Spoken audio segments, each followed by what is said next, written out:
Bienvenidos a Alimentos y Regiones. Este es un viaje a Sudáfrica desde hace ya algún tiempo, pero que vale la pena retomar porque deja un montón de reflexiones y ejemplos que vendrían bien para tener en cuenta.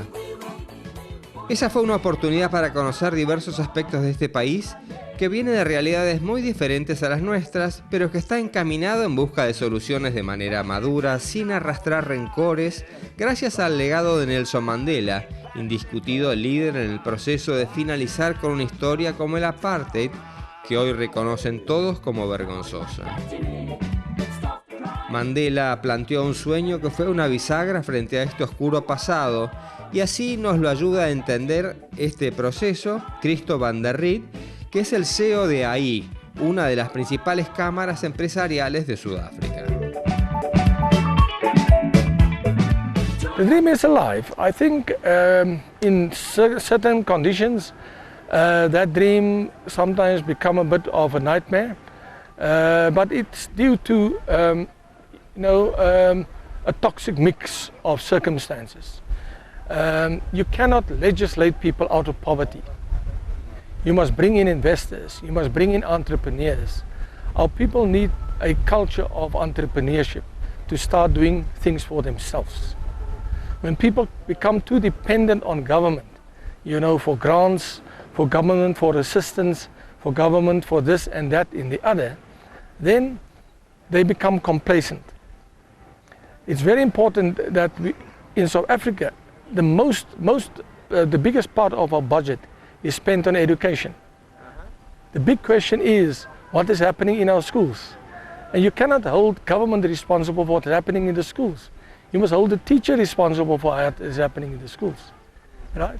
So all of us that have a job, we must try to practice servant leadership. We must start to serve the people instead of just taking care of ourselves. If there's a bigger culture of servicing people and taking care of other people, then we will be able to take this country forward. It remains one of the most developed countries in the world. It remains still one of the best countries in the world. We are a blessed people. We are very fortunate people. We just need to move beyond the past and beyond ethnicity, beyond color, beyond language, beyond race, and we must become one South African people. En una visita que habíamos hecho a la NAMPO, la mayor exposición de Sudáfrica sobre el sector agropecuario, constatamos con orgullo que nuestro país viene desarrollando un trabajo interesante y serio con la experiencia y el manejo de cultivos y tecnología que estamos exportando. Sudáfrica tiene problemas serios con la sequía, llueven unos 500 milímetros al año. Tiene una superficie de 1.220.000 kilómetros cuadrados, pero solo el 13% de la superficie es cultivable, aunque muy frágil, y su cuidado es esencial. Uno de los directivos de Grain South Africa, que nuclea a gran cantidad de productores, nos describe el sector. So, Grain South Africa represents grain farmers in South Africa, in the southern part of Africa. We represent about 5,800 commercial farmers in South Africa and about 5,600 subsistence farmers. A subsistence farmer is a farmer that produces food for himself, his family, and the surpluses that he has, he sells within his community. A commercial farmer is a farmer that we regard as a farmer that produces tons over 250 tons per annum and more.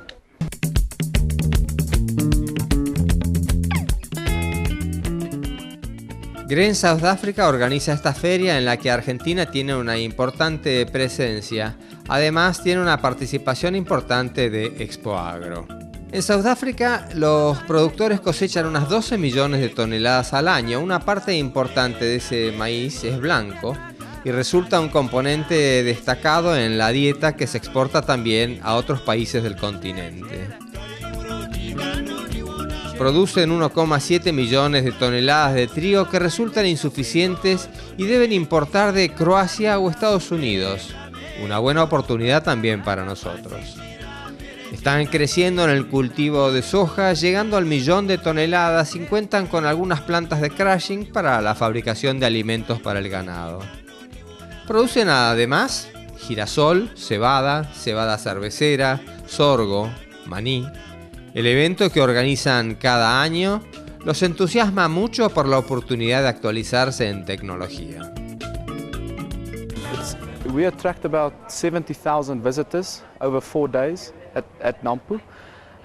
We are very proud of it as South Africans. It's something that started 50 years ago, where some farmers came together to share information and to give the companies a chance to come and show their new equipment and to show how it works in the fields and how they plow and how they plant, and eventually grew to this, where there's 70,000 people, over 650 exhibitors coming for 4 days. It's really, we're celebrating agriculture here. People are positive, people are walking around, and we're just getting that positive vibe of agriculture out there, showing the kids what agriculture is about, making people positive and just spreading the word. Y Willem ratifica la participación de nuestro país, que hay que profundizar, pero están seguros de que hay mucho para ofrecer y que en el sector están haciendo las cosas muy bien. We've got very good relationships with Argentine organizations. A lot of them also exhibit here at Nampo, and there's a lot of information sharing that's happening. We're learning a lot of the practices that's happening there, especially on the conservation agriculture side. It's something that there's a lot of knowledge coming into South Africa, techniques that we are applying here that's helping us to farm better. Pero toda esta tecnología que se ofrece desde nuestro país no va a estar nunca fluida si no va de la mano de la transmisión del conocimiento en diferentes niveles, que aquí es particularmente complejo, como lo comenta el profesor Johan Kirsten de la Universidad de Pretoria.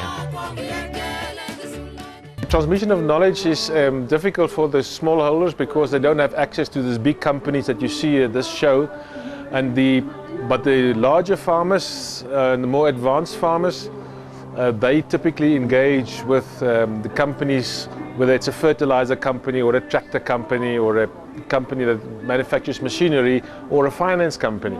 They directly get their knowledge and innovation from them. At the same time, the smallholders are depending on the government service, like the INTAs of Argentina. But our service is much less developed and not as sophisticated as in Argentina. And the link between research and extension is very poor in our country.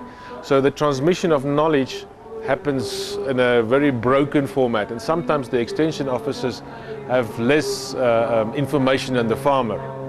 And that becomes a very complicated business. So we have a major challenge in terms of reform of our extension service, because that's the biggest important challenge for development. If you think of back in the olden days, in the 1950s and 1960s, the farmers that you see here of the older generation, they were all trained by government extension officers. They got the knowledge from that. But now as they grew and advanced, they went into direct partnerships with companies, and they all took themselves to visits to other countries. They went to visit Australia, US and Argentina and Brazil and learned from those farmers and those companies, which is an indication that they do innovation and change of practices by themselves.